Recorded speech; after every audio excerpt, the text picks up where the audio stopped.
नमस्कार दोस्तों। आज मैं यूपीपी के कट ऑफ पे थोड़ा डिस्कशन करना चाहूँगा। जैसा कि आप सबको पता है कि यूपी पुलिस का भी रिज़ल्ट आया है, जिसमें उन्होंने लगभग पौने 2 लाख कैंडिडेट को फिज़िकल के लिए शॉर्टलिस्टेड किया है। अब प्रॉब्लम ये हो रही है कि रॉ मार्क्स थे, फिर हर शिफ्ट के अलग अलग question, number of question cancel हुए हैं। उनका उन्होंने फार्मूला दिया था कि जिस परसेंटेज में हम कैंडिडेट के रॉ मार्क्स है, उसी रेशियो में उनके मार्क्स बढ़ाए जाएंगे। उसके बाद नॉर्मलाइजेशन का पता नहीं चल रहा है किस शिफ्ट में कितना हुआ है। उन्होंने केवल कट ऑफ दे दिया है, यूनिफाइड कट ऑफ। 10 शिफ्ट इन्होंने कराया है। इनको एटलीस्ट ये बताना चाहिए कि नॉर्मलाइजेशन कितना दे रहे हैं, या अगर भाई मार्क्स के अकॉर्डिंग कि भाई एवरेज किसी शिफ्ट का मान लेता हूँ कि 180 नंबर बना, तो जिसके 200 हैं या 160 हैं तो सेम शिफ्ट के भी अलग हो सकते हैं नॉर्मलाइजेशन। बट उनको बताना चाहिए कि हमारा एटलीस्ट क्या है। उनको जैसे लॉगिन करने पे केवल दिखा रहा है कि अगर जो फाइन शॉर्ट लिस्टेड हो गए हैं तो उनका दिखा रहा है कि भाई you have been short listed, congratulation. जिनका नहीं हो रहा है वो भी दे रहे हैं। उसके साथ वो ये भी दे सकते थे कि भाई रॉ मार्क्स कितना है और नॉर्मलाइज मार्क्स कितना है। जैसे एसएससी देता है, एसएससी देता है कि भाई आपके कितने मार्क्स बन रहे हैं। जैसे मैं बता रहा हूँ, मैंने सीजीएल प्रीलिम्स अभी दिया हुआ है, तो आंसर की आ चुकी है प्रीलिम्स की। अभी उनका रिजल्ट आएगा, उसमें वो देंगे कि आपने किस सेक्शन में कितना मार्क्स लाया है, टोटल आपके रॉ मार्क्स कितने हैं, नॉर्मलाइज मार्क्स कितने हैं। ये वनडे एग्जाम की मैं बात कर रहा हूँ। यूपी पीसीएस का अलग है, लेकिन वो जो यूपी पुलिस है उनका नेचर जो है वनडे एग्जाम का, एमसीक्यू का है। उन्हें फॉलो करना चाहिए एसएससी को, बैंक को। वो लोग मार्क्स देते हैं, नॉर्मलाइज मार्क्स देते हैं।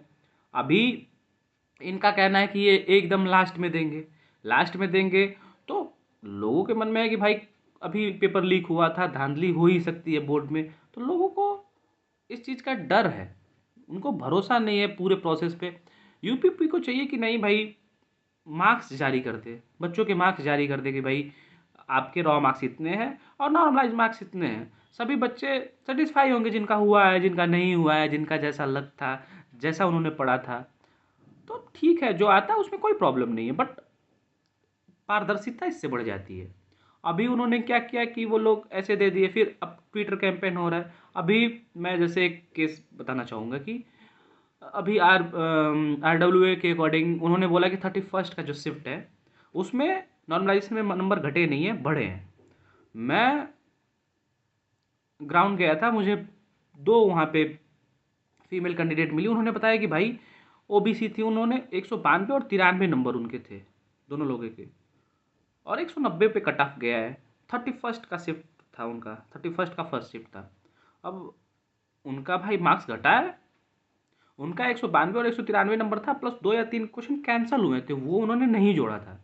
उसके बावजूद उनके 192-93 रॉ मार्क्स थे और उनका नहीं हुआ। इसका मतलब एटलीस्ट अगर हम उस फॉर्मूले से भी जोड़े तो 2 क्वेश्चन का मैं 3 मार्क्स भी मान ले रहा हूँ कैंसिल क्वेश्चन का, तो 195-96 हुए। तो कम से कम उनका 4 से 5 मार्क्स घटा है मिनिमम, क्योंकि उनका नाम पीडीएफ में नहीं आया है, वो शॉर्ट लिस्टेड नहीं हुई है। तो अभी उन्होंने किया था, कंडक्ट कराया था आरडब्ल्यू वाले ने, उनके अकॉर्डिंग तो भाई 31st का सेकेंड में घटा है 3-4 नंबर, फर्स्ट में नहीं घटा है। तो नॉर्मलाइजेशन किसी को समझ में नहीं आ पा रहा है। बहुत लोगों का कम है, 10-15 नंबर फिर भी सिलेक्ट हो गए हैं। तो इसके लिए या तो अगर पूरा उन लोगों को पॉसिबल नहीं है, उनके पास फैसिलिटी नहीं है कि सबका मार्क्स वो कर सके, तो भाई कोई कंपनी हायर कर ले। नहीं कर पा रही है तो एटलीस्ट जो शॉर्ट लिस्टेड हुए हैं फिजिकल स्टैंडर्ड टेस्ट के लिए, फिजिकल एलिजिबिलिटी टेस्ट के लिए, उनको चाहिए कि भाई उनका रॉ मार्क्स और नॉर्मलाइज मार्क्स का एक पीडीएफ वो कर दें और डाल देना चाहिए उसको उस पर। धन्यवाद।